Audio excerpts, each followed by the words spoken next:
You can fast for 3 days and still feel like your belly is locked in a vault. If you don't understand the hidden locks on your fat cells, you'll blame your own willpower. But the truth is, this isn't a lack of discipline. It is actually a matter of biology. We know fasting burns fat, but gym rats are screaming that you're just losing all your muscle. Today, we separate the number on the scale from actual belly fat by looking at the science.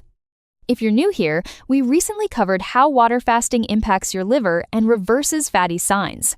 You can watch that first, or catch it later via the link in the corner of this video.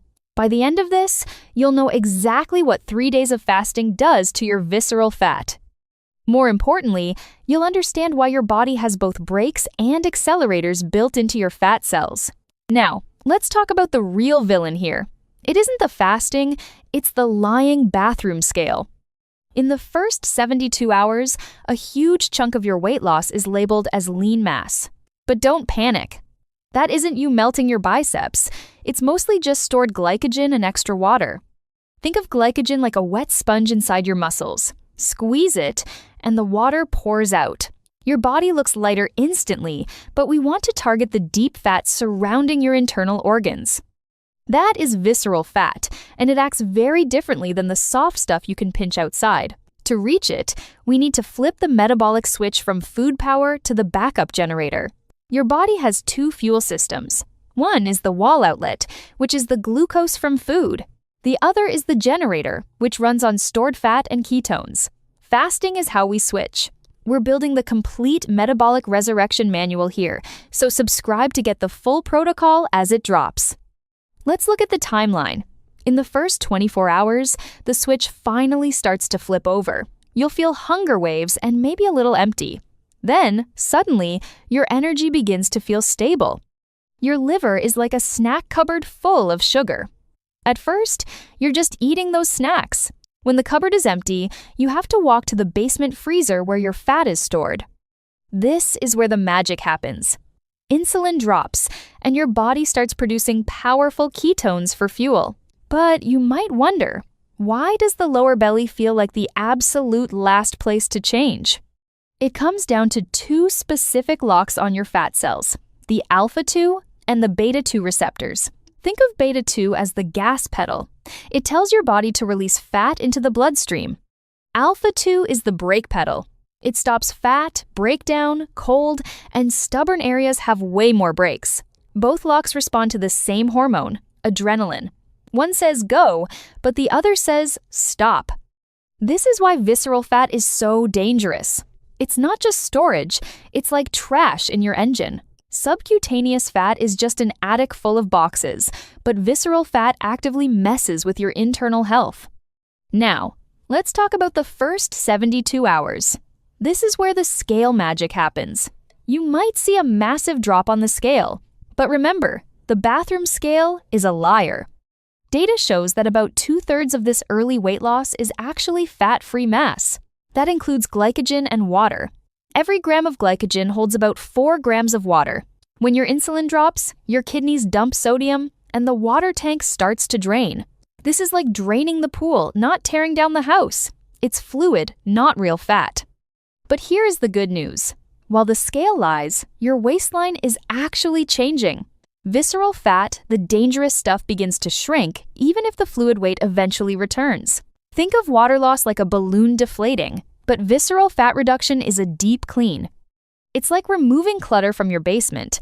It stays cleaner if you don't dump junk back. As you cross the 48-hour mark, your body moves into a high-efficiency deep cleaning mode.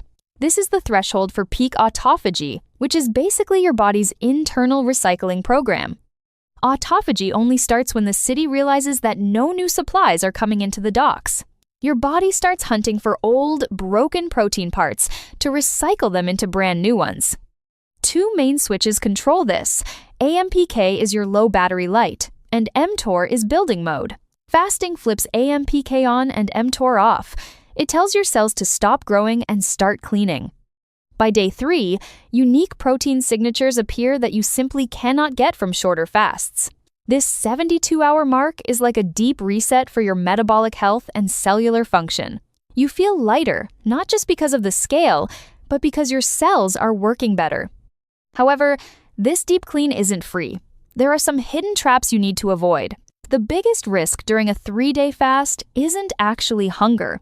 It's the electrolyte crash. When insulin drops, your kidneys work overtime to excrete sodium, potassium, and magnesium. If these levels get too low, you'll feel the keto flu, heart palpitations, or leg cramps. Think of electrolytes as your body's electrical grid. If the grid goes down, the lights flicker. You have to keep the grid powered if you want to make it through day 3. But there is an even bigger mistake people make while trying to maximize their fat loss. Many people think they should do heavy cardio or HIIT to burn even more belly fat. Doing high-intensity workouts on day 3 is like revving a car engine when the tank is dry. Your body will actually start tearing up muscle proteins just to keep the engine running. This triggers a cortisol spike, which can actually stall your progress and hurt your metabolism. If you push too hard, you are just forcing your body to eat its own muscle. This is why most people get great results, but then they trigger the muscle problem. Chronic overexertion during a deep fast spikes your cortisol and actually accelerates muscle breakdown. To maintain blood sugar, your body starts dismantling the proteins in your very own biceps. It is like trying to keep the house warm by burning your own furniture to survive. You want to melt the fat, not the engine that helps you move every day. And then, there is the final trap the moment you decide to break the fast. Coming off a 72-hour fast with a giant sugary meal is a massive shock. We call this the refeed bomb, and it can cause your electrolytes to shift dangerously. Think of it like turning on every appliance in your house after a long blackout. Your system simply cannot handle that sudden surge of power without blowing an internal fuse. So, we have mastered the belly vault, the gas pedals, and the cellular deep clean. You understand why the scale lies and how to keep your electrical grid powered up. But even with all this knowledge, there is still one massive hurdle left to clear. If you don't understand what happens to your muscles, you could undo all this work. Training the wrong way at the wrong time is the fastest way to lose progress. You have worked hard to unlock that fat vault, so do not throw the key away. I have a specific guide on how to protect your muscle while you are fasting. It covers exactly how to time your gym routine so you stay strong and lean. In the next video, I will show you the full gym routine guide. Let's make sure those muscle alarms stay quiet while your belly fat finally melts away. I will see you over in the next video to finish your metabolic resurrection today.